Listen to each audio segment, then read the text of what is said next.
Warning, today's episode of Beyond the Gates will leave you breathless. Don't watch if you're not ready to learn the truth about the Dupree family.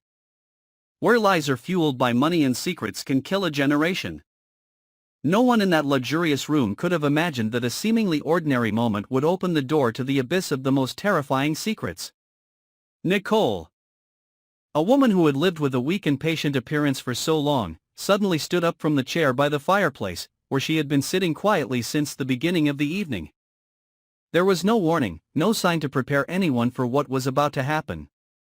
Her voice rang out, sharp and cold, tearing apart the silence that had filled the room for hours. Nicole, with eyes full of anger and fire, screamed a horrifying truth that no one could have expected. She accused Vernon of being the murderer. The bloody mastermind behind a crime that everyone had long thought was an accident or simply an unsolved tragedy. Nicole's scream was like thunder in a clear sky. Like a bomb suddenly exploding in the middle of a seemingly cozy party. The shock spread like an epidemic. Everyone in the room, from family members to strangers, was stunned. No one dared to move. No one dared to utter a sound. But the biggest shock came not from the accusation itself, but from Vernon's reaction. He froze for a few seconds, his eyes wide open, unblinking. His face changing from pale white to purple. Then suddenly, like an uncontrollable whirlwind, Vernon went crazy. He rushed towards Nicole like a man who had lost control. But not to attack.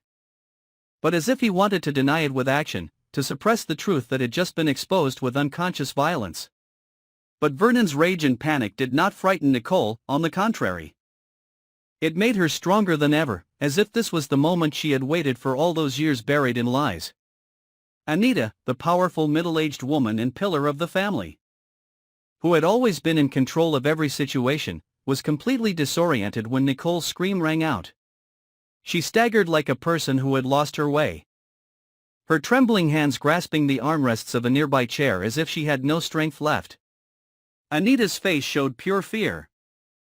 An emotion she had never shown in public or even in front of those closest to her. Anita, who had always believed in Vernon, who had protected him despite all the rumors, now felt as if someone had struck a fatal blow to her heart.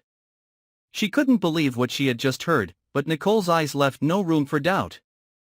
It wasn't madness, it wasn't uncontrolled words.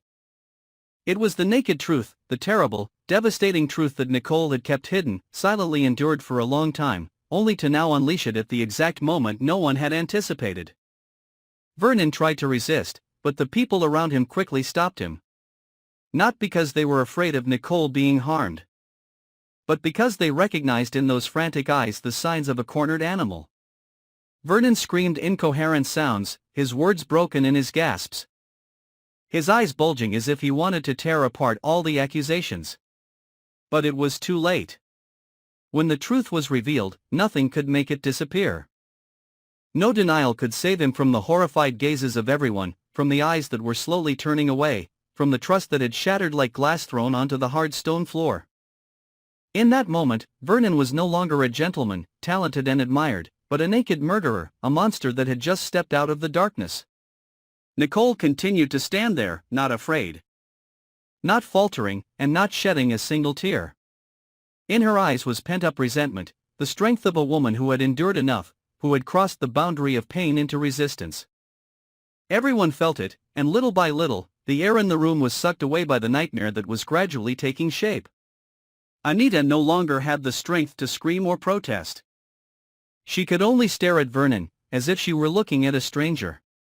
An inner collapse began to take place within her. Faith, love, pride, all were trampled mercilessly by an irreversible shock. No one said anything more. Silence fell again, but this time it was a deadly silence. The room seemed to be shrouded in a heavy fog of truth. Every breath was labored. Every glance was filled with anger, pain, or disbelief. And in the center of that storm, Nicole stood as a living witness, a symbol of the breaking of a world built on walls of lies. Vernon, now dragged from the room in a semi-mad state, was no longer a powerful man, but an outcast, the source of a tragedy that was unfolding a series of unforeseeable consequences. But just when everyone thought the truth had been revealed, that Vernon would be taken away and the matter closed in horror, another event occurred. More cruel and insane than anyone had ever imagined. As Vernon was being escorted out of the mansion by the police amid the murmurs of the others, an envelope fell from his coat pocket. Nicole was the only one who noticed it, and instinctively she stepped forward to pick it up before anyone else could notice. But when she opened it and read the short words, Nicole froze, pale. Her heart pounding so hard it felt like it was going to burst. It wasn't a confession letter, nor was it a will. It was a photograph of a long-dead woman who everyone believed had died in an accident. And underneath it was a handwritten note that read, in a scrawl, Nicole. If you say anything else, you're next. Nicole suddenly felt the ground fall away from her. What she thought was over had turned out to be just the surface. Vernon wasn't alone. After all, there was someone else, someone who had been controlling everything from the shadows, someone who had planned it all along, and maybe even someone who had pushed Vernon into the path of murder. Nicole couldn't be sure, but in that moment, she knew that her life was in danger, that the real battle had just begun. And that if she didn't get to the bottom of the truth, everyone around her, including herself, would disappear like pieces knocked off a cold-blooded chessboard. Meanwhile, Anita, after the initial shock, had locked herself in her room for hours.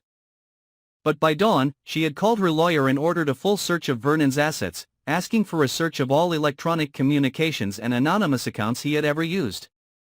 It seemed that deep down, Anita also sensed that Vernon couldn't do it all alone. She was suspicious, and for the first time in her life, that suspicion no longer came from maternal instinct, but from the fear that her own family was being victimized by some dangerous organization. And if that was true, then no one would be safe, not even her. It didn't stop there. In the days that followed, people who had been involved in the incident, from the former maid who had been fired, to Vernon's trusted driver, disappeared one by one without a trace. The media began to exploit the incident, but were always stopped by some invisible force. Nicole, now a target, was forced to live in seclusion under the protection of an old police officer friend, while trying to follow every clue to find the root of the incident. And in an abandoned storage facility, she discovers an old security video that had been erased from the records, a video that captures the moment the woman who was presumed dead in an accident got into Vernon's car on the fateful night. But what's even more shocking, the woman didn't die, and after the car exploded, another figure carried her out of the fire. The final truth turns out to be even darker than anything Nicole could have imagined. A conspiracy that has been hidden for years. A web of evil that no one knows about. Someone is still out there, watching her every move, ready to act if she touches the ultimate secret. Vernon is just a pawn. And Nicole could be next. Don't take your eyes off the next developments of Beyond the Gates. What you've just witnessed is just the tip of the iceberg. Stay tuned and subscribe to our channel so you don't miss a moment of the unfolding nightmare.